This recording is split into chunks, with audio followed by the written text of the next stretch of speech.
Amen. Vous pouvez prendre vos places. Merci à l'équipe de louanges. On va aller tout de suite dans la parole de Dieu. Si vous avez vos Bibles, j'invite à tourner dans Deutéronome chapitre 8. Et on va aller s'instruire ce matin sur le pain ne suffira pas, ou le pain ne suffit pas. Qu'est-ce que c'est ça, le pain ne suffit pas? Bien, on va voir quelques versets qui nous font comprendre qu'il y a un pain qui ne suffit pas, mais il y a un pain qui va suffire pour l'éternité. Et ce matin, Dieu veut vraiment nous encourager par sa parole. Et c'est vraiment bénissant de connaître Jésus ce matin. Si vous aimez Jésus, faites un pouce, un cœur, puis vous autres ici à l'église, dites Amen, si vous aimez Jésus, gloire à Dieu. Vous faites. Là, je m'excuse, des fois, je vais être porté à regarder la caméra, porté à regarder les gens dans la salle. Là, avant, c'était facile, je regardais juste la caméra, mais là, il faut que je promène mes regards. Là. Mais sachez que je ne vous oublie pas là, puis je ne vous oublie pas là. Ce n'est pas par impolitesse, là, c'est juste parce que j'essaye de rejoindre tout le monde le plus possible. Mais dans Deutéronome chapitre 8, verset 1, « Vous observerez et vous mettrez en pratique les commandements que je vous ai prescrits aujourd'hui afin que vous viviez, que vous vous multipliez et que vous entriez en possession du pays que l'Éternel a juré de donner à vos pères. Souviens-toi de tout le chemin que l'Éternel, ton Dieu, t'a fait faire pendant ces 40 années dans le désert. » Hey, c'est long, ça. 40 années dans le désert. Puis Dieu veut... Je ne sais pas si vous êtes comme moi, mais la plupart du temps, je ne veux pas me souvenir de mes mauvais souvenirs. C'est comme les temps difficiles, j'aimerais ça pour m'en souvenir. Mais Dieu dit ici, souviens-toi de tout le chemin que l'Éternel, ton Dieu, t'a fait faire pendant ces 40 années dans le désert, afin de t'humilier, et de t'éprouver pour savoir quelles étaient les dispositions de ton cœur et si tu garderais ou non ses commandements. Verset 3 est très clé ce matin. Il t'a humilié, il t'a fait souffrir de la faim, il t'a nourri de la manne que tu ne connaissais pas et que n'avaient pas connu tes pères, afin de t'apprendre que l'homme ne vit pas de pain seulement, mais que l'homme vit de tout ce qui sort de la bouche de l'Éternel. Amen. Ton vêtement ne s'est point usé sur toi. C'est quand même spécial, ça. Pendant 40 ans, le linge ne s'est pas usé. Il y a des dames qui seraient tristes de ne pas pouvoir changer leur garde-robe. Il y a des hommes qui seraient heureux. Il y a des familles qui seraient contentes parce que ça coûterait moins cher. Mais Dieu dit au verset 4, « Ton vêtement ne s'est point usé sur toi, ton pied ne s'est point enflé pendant ces 40 années. Reconnais en ton cœur que l'Éternel, ton Dieu, te châtie comme un homme châtie son enfant. » Oh! Tu observeras les commandements de l'Éternel, ton Dieu, pour marcher dans ses voies et pour le craindre. Car l'Éternel, ton Dieu, va te faire entrer dans un bon pays. Amen. Pays de cours d'eau, de sources et de lacs qui jaillissent dans les vallées et dans les montagnes. Pays de froment, d'orge et de vignes, de figuiers et de grenadiers. Pays d'oliviers et de miel. Pays où tu mangeras du pain avec abondance, où tu ne manqueras de rien. Pays dont les pierres sont du fer et des montagnes duquel tu tailleras les reins. Amen. Dieu désire ce matin vraiment nous faire comprendre que par son amour, toujours par son amour, que la vie ne se réduit pas aux besoins physiques seulement, mais que notre bien-être, qu'il soit physique ou spirituel, dépend toujours de notre relation avec Dieu, de notre obéissance à la parole de Dieu. Et un commentaire disait et démontre sur ce qu'on vient de lire que le Seigneur permet parfois que nous traversions des épreuves. C'est une forme de discipline paternelle destinée à nous apprendre et à dépendre plus étroitement de lui et à être mieux disposés à recevoir ses paroles. Ça arrive que Dieu va se servir de difficultés qu'on vit puis des épreuves qu'on vit pour nous apprendre des choses et nous discipliner. On ne dit pas amen, mais c'est ça pareil. Parce que notre Papa Céleste nous aime trop. Et ici, il continue le commentaire, Dieu connaissait les dispositions du cœur du peuple, de son peuple. Et Dieu ici, quand il dit qu'il voulait qu'on puisse qu'il puisse voir si le peuple, au verset 2, était un cœur qui était disposé, garderait les commandements de Dieu. Ce n'est pas que Dieu ne le savait pas, c'est que Dieu, des fois, nous fait vivre ces choses-là pour que nous, on vienne à comprendre qu'on est dans une disposition qu'on n'écoute pas, puis qu'on n'obéit pas, puis qu'on ne suit pas les commandements de Dieu. L'épreuve, des fois, va être là. L'humilité de voir ou de se faire humilier par Dieu, ça arrive, ça, pour nous faire comprendre à nous, pas à Dieu. Dieu le voit notre cœur, il sait si on va obéir à ses commandements ou pas. Mais il veut nous faire comprendre par l'humiliation si nous, on va être vraiment fidèles à sa parole. Et Dieu va se servir de ce moyen des fois pour nous faire comprendre. Mon enfant, tu n'es pas sur le bon chemin. Mon enfant, tu n'es pas dans une disposition que tu obéis. Je dois t'emmener dans un endroit qui ne t'aimera pas, mais ça va être pour ton bien. Et pour certains d'entre nous, le seul moyen de comprendre, c'est l'humiliation. Je ne sais pas si vous avez eu des frères et des sœurs, là, mais ceux que vous avez eu des familles, des frères et des sœurs, il y en a toujours un ou deux, j'espère que ce n'était pas toute la famille, parce que je plains vos parents, qui ont de la misère à comprendre juste quand tu leur dis « fais pas ça ». Il faut que tu les reprennes, puis tu les reprennes, puis tu les reprennes constamment. On dirait que c'est juste par se faire chicaner ou se faire reprendre qu'ils viennent qu'à comprendre. Et Dieu, dans son amour, dit ici que pour changer notre condition, pour être en mesure de comprendre des choses, il va se servir de l'humiliation. Et Dieu, dans son amour, n'a pas d'autre choix de servir de ce moyen-là parce qu'on est trop dur de compreneur en bon québécois. Et on ne veut pas comprendre que de vivre dans le péché ou de la façon qu'on est en train de vivre, ce n'est pas la façon que Dieu veut pour nous, puis ça ne la donnera pas qu'on va arriver dans la terre promise. Dieu va utiliser ce moyen d'humiliation pour nous atteindre afin qu'il soit trop tard. Certains d'entre nous ont peut-être que tu vis des difficultés puis tu te demandes pourquoi. Bien, c'est peut-être parce que Dieu te parle puis Dieu veut vraiment t'emmener sur le bon chemin. Puis c'est la seule façon qui a été capable d'atteindre ton attention, c'est par l'humiliation et la difficulté. Et Dieu veut nous faire comprendre la vérité de sa parole et de ce que lui veut. Puis ici, le peuple de Dieu était très, très, très averti, très clairement. Je t'ai fait passer par là pour te faire comprendre quelque chose. Pour que tu reconnaisses que ton cœur était rebelle. Pourquoi les gens ont tourné 40 ans dans le désert? Parce qu'ils avaient été rebelles. Ils n'avaient pas écouté le Seigneur. Le psaume 119 au verset 67 nous dit « Avant d'avoir été humilié, je m'égarais, maintenant j'observe ta parole. » Il faut le faire, hein? D'être capable d'avouer ça. Il dit au verset 68, « Tu es bon et bienfaisant, enseigne-moi tes statuts. » Et un petit peu plus loin, au verset 71, il dit, « Il m'est bon d'être humilié afin que j'apprenne tes statuts. » Moi, je rends grâce à Dieu pour tout chrétien qui est capable de dire ça dans sa vie. Parce que ce n'est pas évident de dire ça. Ce n'est pas le désir de Dieu de nous humilier, mais c'est des fois le seul moyen par lequel il est capable de nous faire comprendre quelque chose. Lamentation de Jérémie nous dit au chapitre 3, verset 33, « Ce n'est pas volontiers qu'il humilie et qu'il afflige les enfants des hommes. » Ce n'est pas le désir de Dieu de nous humilier, mais c'est le seul moyen des fois qu'il est obligé de prendre pour nous faire comprendre. Et des fois, je ne sais pas si vous avez vécu ça avec vos enfants, mais des fois, c'est comme, tu es obligé de le saisir pour qu'ils comprennent, puis qu'ils te regardent dans les yeux, puis qu'ils comprennent ce qui arrive là. Et Dieu, des fois, pour nous saisir, parce que là, il y a tellement d'affaires, puis on s'en va tellement tout croche, il est obligé de nous saisir par une humiliation. Ézéchiel nous dit au chapitre 18, verset 32, « Car je ne désire pas la mort de celui qui meurt, dit l'Éternel. Convertissez-vous donc et vivez. » Ce n'est pas le désir de Dieu de nous faire passer par le tordeur en passant. Son désir, c'est qu'on puisse toujours marcher dans l'amour, dans la paix, puis dans l'obéissance. Comme tout bon parent qui aime ses enfants, même que dans la famille, ça va bien quand tout le monde obéit. Les parents disent tout amen, font tous des pouces, font tous des cœurs. Mais vous savez, ça n'existe pas ça, parce qu'on est fait de chair, puis on a encore des difficultés. Certains sont d'une nature rebelle, certains sont d'une nature qui se soumettent.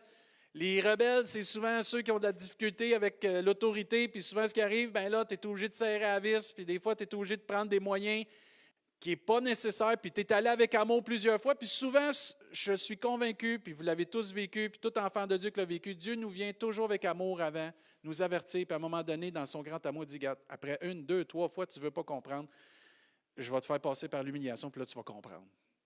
Et tu vas avoir le choix de décider si tu veux suivre ou pas suivre, mais il va y avoir des conséquences dans ce que tu vas décider. Mais ce n'est pas le désir de Dieu de nous faire passer par l'humiliation, mais il n'y a pas le choix des fois à cause de notre entêtement et à cause de la disposition de notre cœur. Plusieurs d'entre nous, on ne s'en rend pas compte des fois, mais comme enfants de Dieu, on peut être séduit ou on peut être sur un chemin qui est glissant, mais ça prend quelqu'un pour nous dire qu'on n'est pas sur le bon chemin ou on s'en va sur la dérive et Dieu est là pour nous avertir. Mais ce n'est pas son désir de nous faire passer par là, mais des fois, on n'a pas le choix parce que Dieu veut nous emmener à l'obéissance et à la sainteté. Hébreux 12 nous dit « Nos pères nous châtiaient pour un peu de jours, comme ils le trouvaient bon. Mais Dieu nous châtie pour notre bien afin que nous participions à la sainteté. » Ça arrive, ça, que Dieu va nous faire passer par l'humiliation. Même le prophète Nahum nous dit, Dieu mentionne, « Je veux t'humilier pour ne plus avoir à t'humilier. » C'est fort, hein? Je veux t'humilier pour ne plus avoir à t'humilier. Souvent, il y en a que quand tu les as humiliés une fois, là, c'est fini. Ou même nous, des fois, on peut vivre quelque chose, là, puis on se sent humilié, là, c'est la dernière fois que je vais faire ça, là. Je ne revivrai plus ça pas tout. Tu arrives à une place, puis là, ça ne marche pas, ou whatever, puis là, tu te sens humilié, tu dis, c'est la dernière fois que je fais ça, là. Mais Dieu, dans son amour, dit, je veux t'humilier pour ne plus avoir à t'humilier. Je ne sais pas si vous vous souvenez, quand David a commis, dans la parole de Dieu, il a commis son péché, puis il avait essayé de le cacher. C'était toute une humiliation pour David de se faire révéler en public son péché. Et des milliers d'années après, on en parle encore de ce péché-là. Mais ça a été le seul moyen par lequel David a pu vraiment demander pardon et obéir à Dieu, par une humiliation. Et Dieu veut nous faire comprendre que si on ne veut pas comprendre par la douceur, on va comprendre par la douleur. Et l'humiliation fait partie du cheminement d'un enfant. N'importe quel enfant qui est élevé dans une famille doit passer par la réprimande, l'humiliation, pour devenir quelqu'un qui va apprendre, quelqu'un qui va pouvoir se soumettre, quelqu'un qui va obéir à l'autorité de la famille. C'est pareil avec Dieu. Mais David avait besoin de réaliser son péché. David avait besoin de réaliser que malgré qu'il était roi, puis que malgré qu'il était le oint de Dieu, ce n'était pas assez ça. Il devait demander pardon lui aussi. Il ne devait pas cacher son péché, puis il devait marcher selon le cœur de Dieu. Et cette faute-là qu'il a essayé de cacher, Dieu l'a révélée pour son bien. Qu'est-ce que ça a fait? Ça a fait qu'il s'est repenti. Ça a fait aussi que Dieu a pu le bénir. Et malgré que l'enfant est décédé, Dieu l'a béni avec un autre enfant qui s'appelle Salomon. Ça, c'est la grâce de Dieu. Et c'est pour ça que malgré qu'on tombe, Dieu nous pardonne et il nous bénit quand même, lorsqu'on confesse nos péchés. Puis il est bon de se rappeler, comme il disait ici, notre passé, par quel chemin Dieu nous a fait passer pour arriver où on est. On a tous passé, puis on passe tous par des difficultés. On passe tous par des temps où c'est de notre faute, nos difficultés, mais on passe aussi par des temps où Dieu nous met à l'épreuve pour nous reprendre et nous emmener sur le droit chemin. Puis c'est bon de se rappeler de ces temps-là, parce que quand on se rappelle de ces temps-là, on se rappelle que dans ce temps-là, on avait besoin de dépendre plus de la parole de Dieu que de nos propres moyens. Un commentaire disait, comme le peuple de Dieu à l'époque, nous aussi, nous devons nous rappeler les épreuves que nous avons traversées pour briser notre orgueil et notre méchanceté. Toutes ces choses révèlent le fond de notre cœur. Et la plupart du temps, pourquoi on ne se soumet pas à Dieu, c'est parce qu'on est orgueilleux et on est entêté. Une autre version du Deutéronome, chapitre 3, verset 3, qui disait que l'homme ne vivra pas de pain seulement, mais des paroles de Dieu, ça disait, de cette façon, avec l'humilité, le Seigneur nous a montré une chose, le pain ne suffit pas à faire vivre l'homme. Celui-ci a besoin aussi de toutes les paroles qui sortent de la bouche de Dieu. Le pain nous montre ici que c'est quelque chose qui peut nous aider à subvenir à nos besoins physiques. Mais il y a quelque chose qu'on a besoin de plus encore pour subvenir à notre besoin spirituel. C'est le pain de vie. Et même que de ce temps-là, ils ont reçu la manne de Dieu qui venait du ciel. Cette manne-là ne venait pas subvenir à leurs besoins nécessairement comme ça. Elle est venue du ciel parce que Dieu a donné une parole et il va y avoir la manne sur cette terre pour que vous puissiez en manger. Au-delà de la manne, au-delà du produit qu'on mange à tous les jours, c'est Dieu qui a fait un moment donné que ce produit-là il a été créé et qu'on peut le manger. Et l'homme ne doit pas dépendre seulement de ces choses-là ici-bas, mais il doit dépendre de qui a créé ces choses, c'est Dieu. Et Dieu veut se servir de l'humiliation pour nous faire comprendre des choses. Mais il y a un autre endroit aussi où il Il y a eu une humiliation totale où ce que l'être humain a dû comprendre par l'humiliation totale de quelqu'un que sans cette humiliation-là, sans le pain de vie, personne ne pouvait atteindre le ciel, c'est la croix du Calvaire. Il y a un endroit où ce que quelqu'un a été humilié pour chacun de nous. Dans Deutéronome, le peuple de Dieu a dû passer l'humiliation pour venir qu'à comprendre la condition de son cœur, puis se tourner vers Dieu et dire « On va suivre tes commandements ». Mais un jour, Dieu a envoyé son Fils sur cette terre. Il s'est humilié pour chacun de nous. Dieu a humilié son peuple à un moment donné pour qu'il comprenne la parole de Dieu. Mais Jésus, lui, est allé plus loin. Il s'est humilié pour nous afin qu'on comprenne le message de l'Évangile. Et ça, c'est fort quand quelqu'un s'humilie pour toi.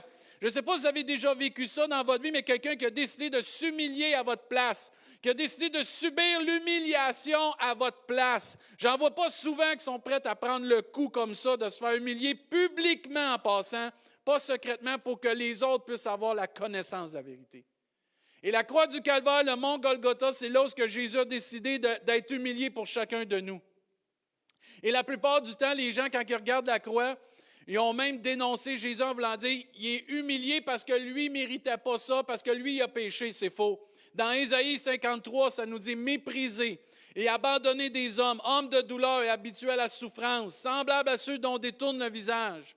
Nous l'avons dédaigné, nous avons fait de lui aucun cas. » Quand on parle de Jésus aujourd'hui, la plupart des gens, il y en a qui ne veulent pas rien savoir de Jésus, il y en a qui ne connaissent pas Jésus, mais tu en as certains parce qu'ils cherchent. Dieu les travaille par son esprit, ils viennent qu'à vouloir connaître Jésus-Christ. Mais dans ce temps-là aussi, il y avait des gens qui ne connaissaient pas Jésus puis qui voulaient le mépriser puis qui ne voulaient pas faire de lui aucun cas.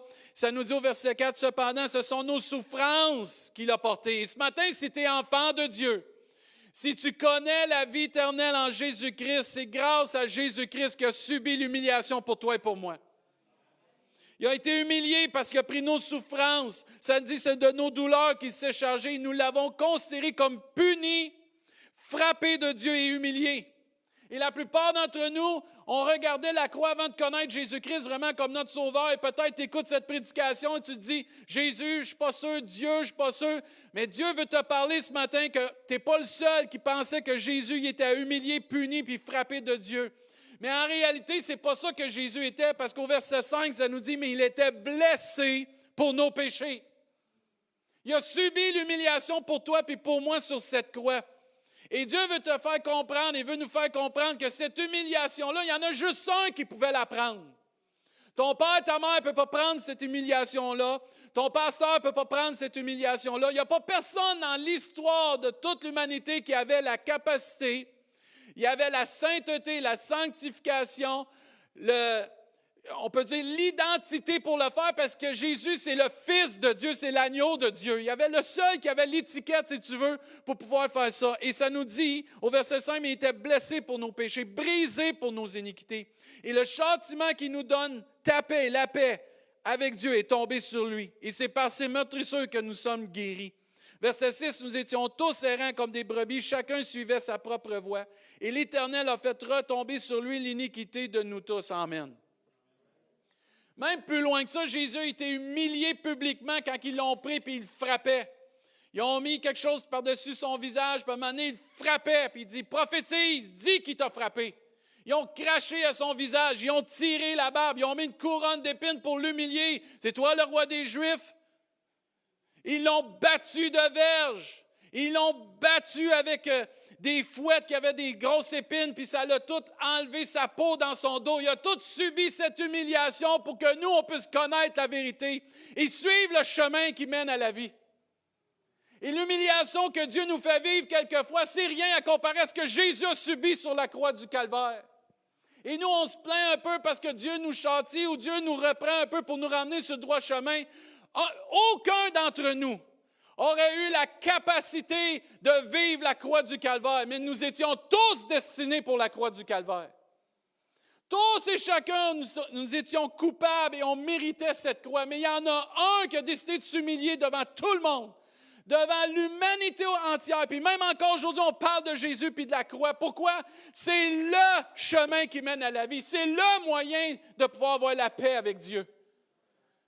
Et cette humiliation-là, on peut la vivre aujourd'hui. Tu peux la vivre dans le sens que tu peux reconnaître que Jésus s'est humilié pour toi. Il a subi cette humiliation pour toi, afin qu'on puisse discerner notre cœur. Personne, on était capable plutôt de dire, je vais aller sur la croix, puis là, je vais mériter mon ciel. Personne. Personne.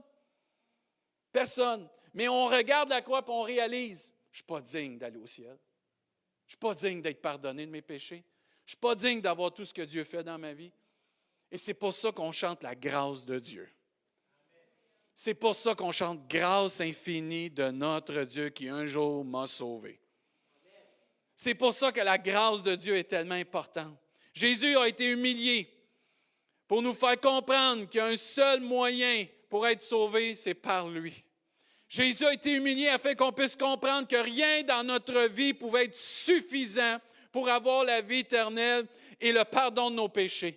Il n'y a pas un pain sur cette terre, il n'y a pas une œuvre que je peux faire qui peut être satisfaisant aux yeux de Dieu à part du pain de vie Jésus-Christ pour avoir la vie éternelle.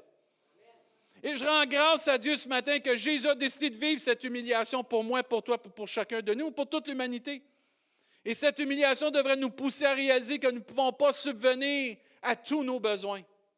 Ah, tu peux avoir de l'argent ce matin, tu peux avoir des biens matériels, tu peux avoir plein d'amis, mais il n'y a rien dans ta vie qui peut subvenir aux besoins de ton âme à part Jésus-Christ, à part l'évangile de Jésus-Christ et à part le don de Dieu qui est Jésus. Amen. Le pain de vie, le chemin, la vérité et la vie. Toutes ces choses qu'on a ici-bas, ça dure pour un temps.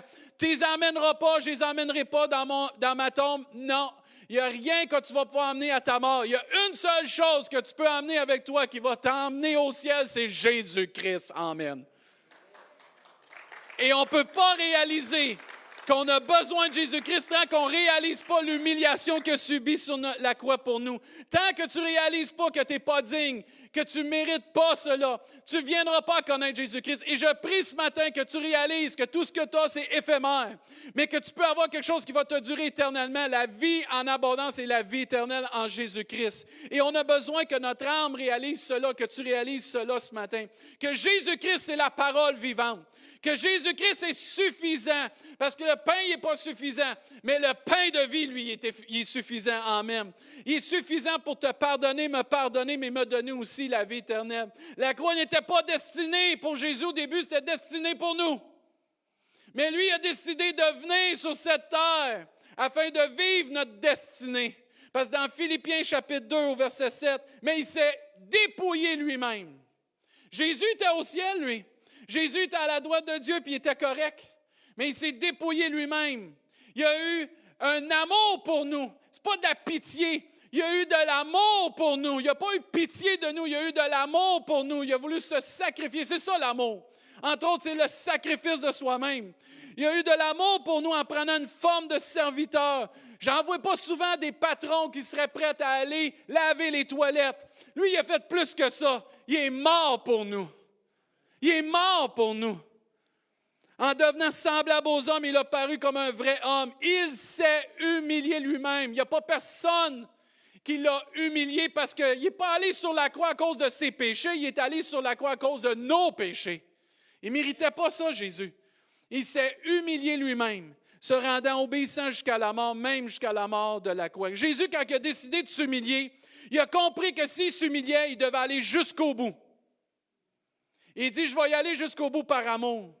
Et Jésus s'est humilié puis a pris notre place afin qu'on puisse connaître tout ce qu'il y a dans notre vie, notre argent, notre famille, même notre nom. Tu peux avoir le nom qui est reconnu dans tout le monde. Ton nom, ton statut, ta renommée, ton argent et même ta formation ne peuvent pas te garantir la vie éternelle. Seulement Jésus-Christ. L'agneau de Dieu, le pain de vie, celui qui est mort sur la croix peut te garantir de la vie éternelle et te donner cette vie éternelle. La foi en Jésus-Christ est suffisante pour avoir la vie éternelle. La nourriture qu'eux autres ont eue dans Deutéronome a été accordée à Israël dans le désert. Et le commentaire disait ici, c'était un décret divin. C'était l'ordre de Dieu qui déposait la manne pour son peuple, qui pourvoyait pour son peuple, qui dit, je vais pourvoir à votre besoin, je vais pourvoir à votre nourriture. Et en fin de compte, c'était donc pas par eux-mêmes, mais c'était par grâce qu'ils vivaient cela parce que Dieu leur a accordé la manne. Nous, c'est la même chose. Jésus vient du ciel. Et Dieu nous a donné quelque chose par grâce, le pain de vie. C'est merveilleux de connaître le pain de vie. Et le commentaire ici est pertinent, il dit « Cette parole est opposée à la tendance que nous avons de faire de la nature la source des biens dont nous jouissons. » Mère nature, c'est Dieu qui l'a créé. Mère nature ne te donne rien. Dieu te donne mère nature. Et mère nature, si elle te donne quelque chose, c'est grâce à Dieu, parce que toute chose a été créée par la parole de Dieu. Et la parole de Dieu, c'est Jésus-Christ. Et on doit revenir, frères et sœurs, et tu écoutes cela, à revenir au début, la source de toute chose, c'est Dieu. La source de ta bénédiction, c'est Dieu. La source de la vie éternelle, c'est Dieu. Jésus est le pain de vie. Et quand tu regardes dans Jean 6, ils ont commencé à parler de ça, de la manne et de Jésus. Et Jésus a fait un comparatif entre la manne qu'ils ont reçue dans l'Ancien Testament et qui était Jésus, qui était son identité, le pain de vie. Puis il dit au verset 31, « Nos pères ont mangé la manne dans le désert. C'est bien, ça venait de Dieu, c'est correct. C'est une bénédiction, selon ce qui est écrit. Il leur donna le pain du ciel à manger. » Jésus leur dit, en vérité, je vous le dis, Moïse ne vous a pas donné le pain du ciel. Puis ça, je voudrais adresser du monde. C'est pas toi, c'est pas ta capacité, c'est pas ma capacité qui fait que j'ai des choses. Ta capacité, ma capacité viennent d'en haut. Le souffle de vie vient d'en haut. Ta force vient du Seigneur. Tes talents, tes dons viennent de Dieu. Et ce n'est pas un prophète, ce n'est pas un pasteur, ce n'est pas une église qui fait que tu es sauvé, c'est Jésus-Christ qui fait que tu es sauvé. Parce qu'il a été envoyé par Dieu. Merci pour les églises, merci pour les pasteurs, merci pour les hommes de Dieu, les femmes de Dieu. C'est pas ça. Mais la réalité, il faut tourner notre gloire vers celui qui nous a sauvés. Pas vers Moïse, pas vers les hommes, mais vers Dieu. À lui soit la gloire, au siècle et des siècles. Et moi, j'ai hâte au ciel parce que l'agneau de Dieu va être loué partout. Amen. C'est l'agneau de Dieu qui va être loué au ciel. Vous n'entendrez pas gloire à David Chassé, gloire au temple de l'Évangile, ou gloire au carrefour du plein Évangile, ou gloire à peu importe l'Église. Ça va être gloire à l'agneau de Dieu, au siècle des siècles. Amen. Il y en a juste un qui va être loué au ciel.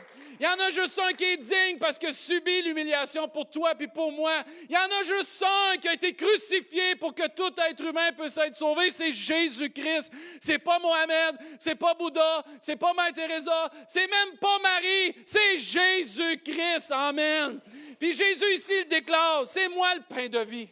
Cherche pas ailleurs. Cherche pas dans la religion, cherche pas dans l'Église, cherche pas dans le monde, cherche pas dans les finances, cherche pas dans toutes sortes d'affaires, cherche à la bonne place. C'est ça qui est important. Puis au verset 32, il dit, en vérité, je vous le dis, Moïse ne vous a pas donné le pain du ciel, mais mon Père. Alléluia. Combien de vous aimez Dieu ce matin? Faites un pouce, un cœur, dites amen. Mais mon Père vous donne le vrai pain du ciel. Et souvent, on s'attache à des bénédictions qu'on a vécues. Et le peuple de Dieu s'attachait à la manne comme c'était une bénédiction. Mais il y avait tellement d'attachement à la manne qu'il oubliait qui avait donné la manne. C'est Dieu. Et il faut faire attention de s'attacher à celui qui nous donne la bénédiction, pas s'attacher à la bénédiction. C'est Dieu qui te bénit, c'est Dieu qui nous bénit. Au verset 33, car le pain de Dieu, oh man, que c'est bon du pain. Combien de vous aimez ça, le pain? Ah, moi, je connais des boulangers, j'en connaissais une à Saint-Hyacinthe, elle faisait toutes sortes de pains, c'était bon. Mais car le pain de Dieu, c'est celui qui descend du ciel. Oh, my, OK. Il n'y a aucune personne née de cette terre qui peut remplacer Jésus-Christ. Parce que le vrai pain du ciel, il n'est pas venu de cette terre, il est venu du ciel.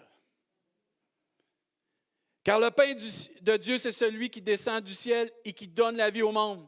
Et lui dire, Seigneur, donne-nous toujours ce pain. Jésus leur dit, je suis. Ah, mais c'est bon ça. Tu cherches qui peut t'amener la vie éternelle, puis le bonheur dans ta vie, puis le pardon de tes péchés.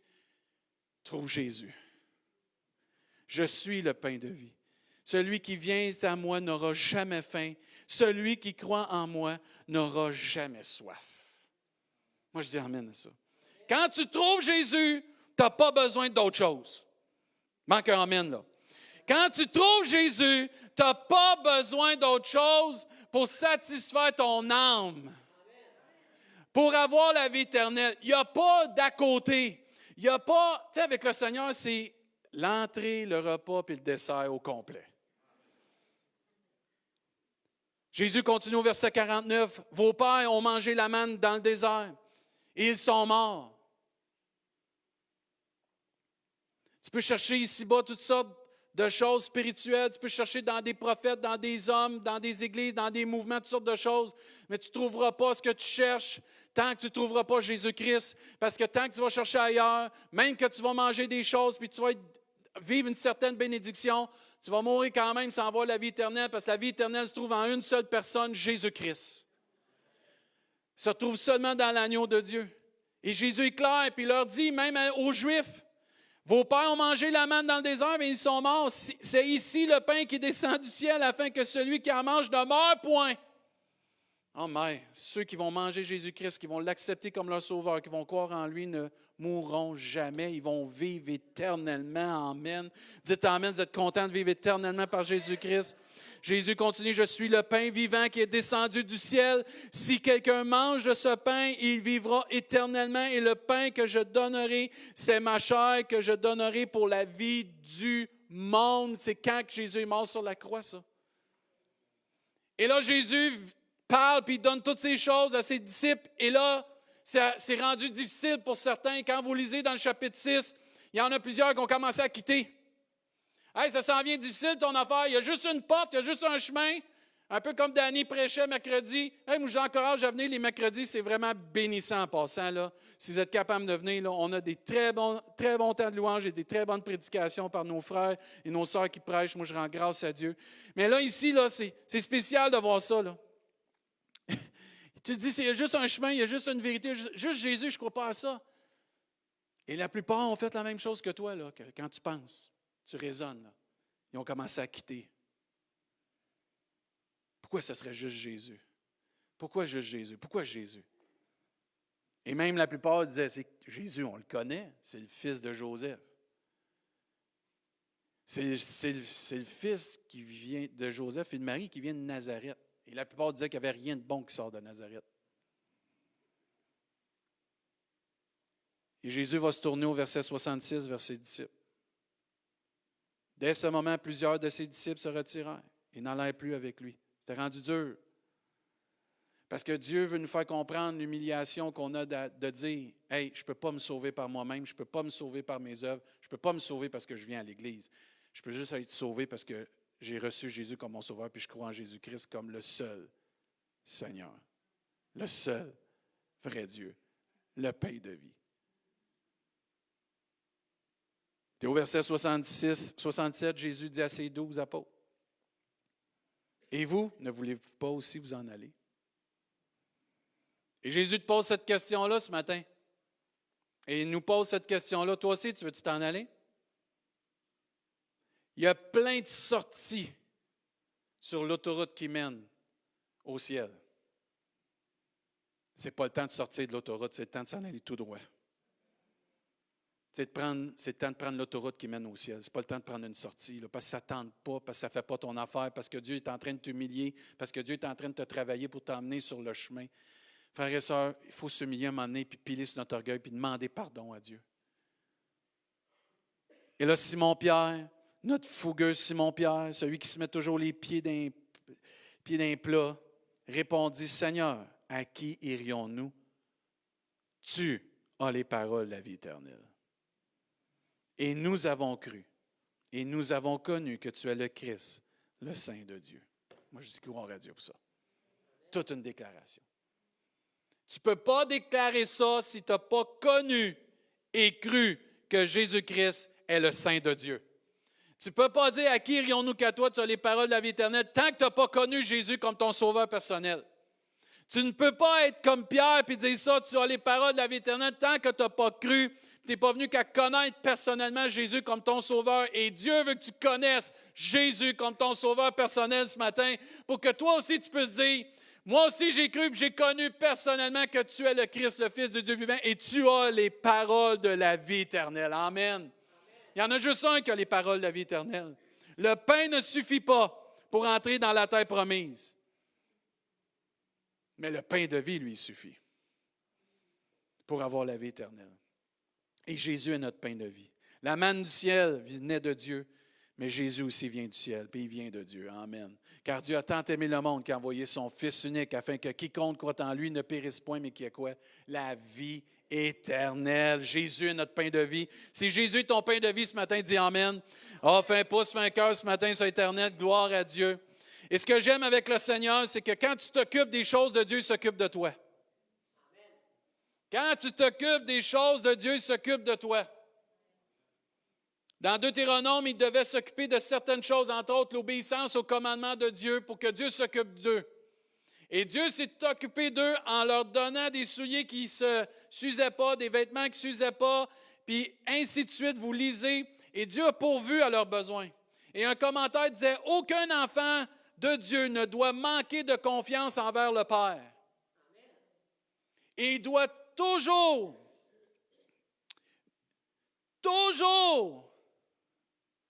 s'en remettre à son Dieu. »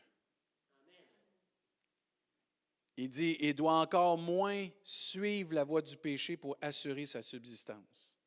Pendant la pandémie, là, on a eu plein d'occasions de peut-être s'en aller sur quelque chose ou de faire quelque chose pour subvenir à nos besoins, mais qui n'était pas selon le cœur de Dieu.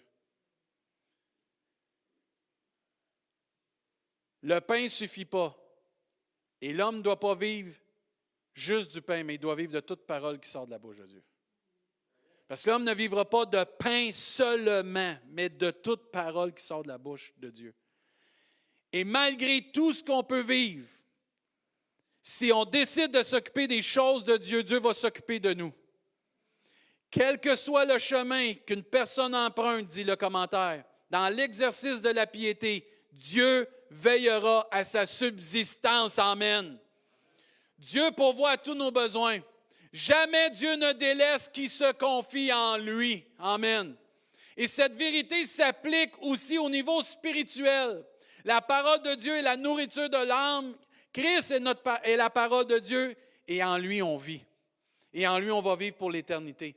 Et ce que j'aime, c'est que plus tu vas t'occuper des choses de Dieu, plus tu vas obéir à Dieu, plus Dieu va s'occuper de toi.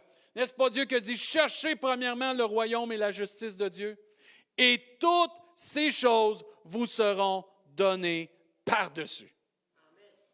Ce n'est pas le temps de lâcher l'autoroute, ce n'est pas le temps de s'occuper d'autres choses, c'est le temps de s'occuper de mon âme, de mon salut, de m'occuper des choses de mon Père céleste, de m'occuper des choses du royaume de Dieu. C'est le temps d'investir là, parce que plus tu investis dans Dieu, plus Dieu va s'occuper de tes affaires.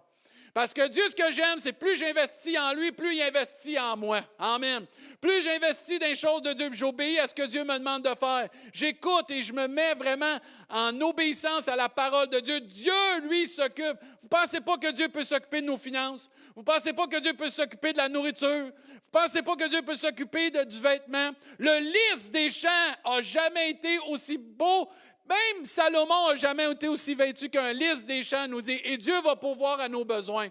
On n'a pas à vivre le péché pour subvenir à nos besoins, on a à vivre comme Jésus-Christ a vécu, et Dieu va pourvoir à nos besoins. Parce que l'homme ne vivra pas de pain seulement, mais de toute parole qui sort de la bouche de Dieu.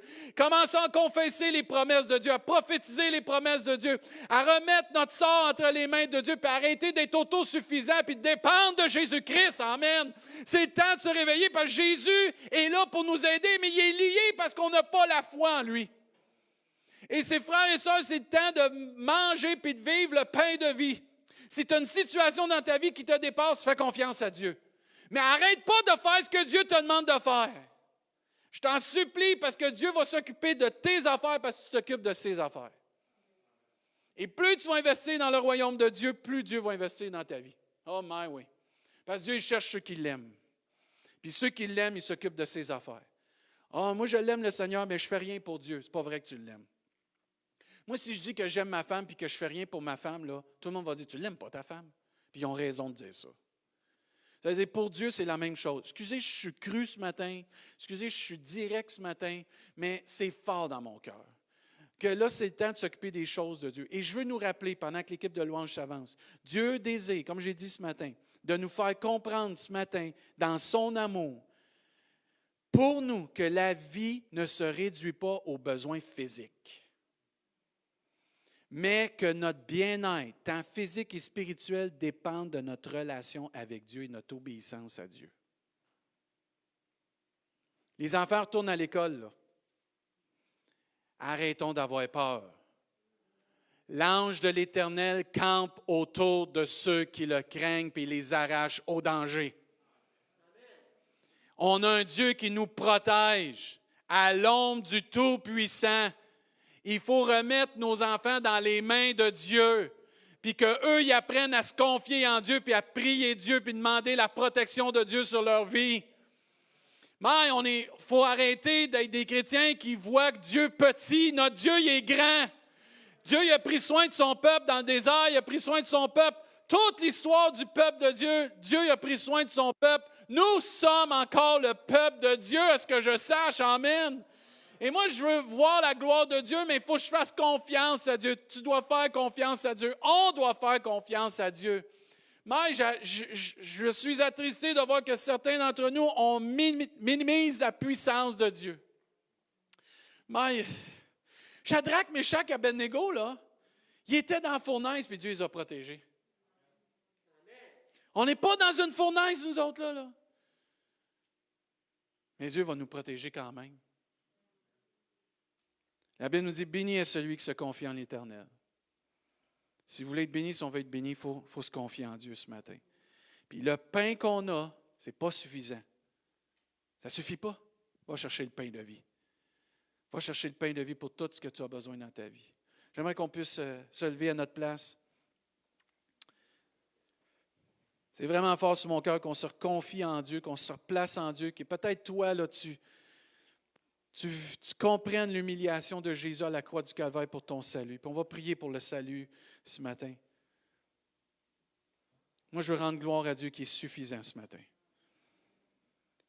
La Bible nous enseigne que je puis tout par celui qui me fortifie. La Bible nous enseigne même que nous avons tout pleinement en Jésus-Christ. Je suis béni de connaître Jésus-Christ. On est béni de connaître Jésus. On est béni. Mais si vous êtes béni de connaître Jésus, faites un pouce, dites Amen, faites un cœur. Mais il a changé notre vie. Souvenons-nous, avant de le connaître, Jésus, comment on était triste.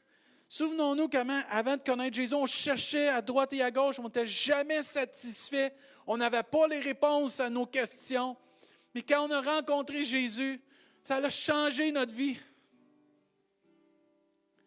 Je vais toujours me souvenir, quand j'ai rencontré Jésus, j'ai eu une paix dans ma vie. Moi, j'étais un jeune homme qui était très anxieux quand j'étais jeune. Un introverti, très anxieux. Mais quand j'ai donné ma vie au Seigneur, j'ai accepté Jésus dans ma vie, il a changé ça. J'ai eu une paix, j'ai encore cette paix-là, parce que Jésus vit en moi. Jamais il abandonne ceux qui se confient en lui. Et malgré tout ce qui pourrait arriver à droite, à gauche, je ne sais pas que je n'ai pas des peurs, c'est pas que des fois l'ennemi n'essaye pas. Mais je m'en remets à celui qui est ma paix. Je m'en remets à celui qui a sauvé mon âme. Je m'en remets à celui qui a subi mon humiliation à la croix du Calvaire. Je m'en remets à celui qui pourvoit tous mes besoins. Je m'en remets à celui qui m'a pris, qui m'a sauvé et qui va m'emmener dans l'éternité pour toujours, Jésus-Christ. Et c'est pour ça que la prière existe. Faites connaître vos besoins à Dieu par des prières et des supplications, et la paix de Dieu qui surpasse toute intelligence gardera vos cœurs, vos pensées, pas dans ce monde, pas dans une religion, pas dans une église, mais en Jésus-Christ, mon Sauveur. Amen. Je dis gloire à Dieu pour sa paix ce matin. Tourne-toi vers Jésus ce matin. Tournons-nous vers Jésus. Mais c'est tellement facile. Il est facile à trouver. Lève les yeux. Lève les yeux, puis prie Dieu. Lève les yeux, puis demande à Dieu de te bénir ce matin. Demande à Dieu de te toucher ce matin. Reste pas indifférent à la voix de Dieu. La Bible nous enseigne, si aujourd'hui vous entendez sa voix, n'endurcissez pas votre cœur. Oh, Dieu, il t'aime comme que tu es. Dieu veut juste te chérir, te prendre dans ses bras d'amour, te toucher. Ah, tu vas dire, mais Dieu, il me châtie, m'aimes-tu vraiment? Oui, c'est son amour, mais une fois qu'il t'a châtié, puis qu'il t'a repris, puis que tu te tournes vers lui, il ne t'éloigne pas, il ne te met pas dehors, il t'emmène dans ses bras d'amour, puis il te console, puis il t'encourage, puis il dit, lâche pas, tu vas y arriver, parce qu'avec moi, tu vas être capable d'y arriver. Touche-nous ce matin, Seigneur. Touche notre cœur, Seigneur. Touche notre vie. Que notre vie soit centrée sur Jésus. Seulement Jésus. Rien que le Fils de Dieu, le Prince de la paix. Jésus, le seul Sauveur du monde. Il n'y en a pas d'autre que Jésus. J'en veux pas d'autre que Jésus parce que jamais personne va nous satisfaire comme Jésus. Pendant que l'équipe de louange va nous chanter un dernier chœur, méditons, prions, laissons l'Esprit de Dieu travailler notre cœur. On va revenir avec la prière. Parle à Dieu pendant ce chant. Chante-le par reconnaissance. Va comme Dieu te conduit pendant ce chant. Mais reste pas indifférent à ce que Dieu te demande ou te dit ce matin. Amen.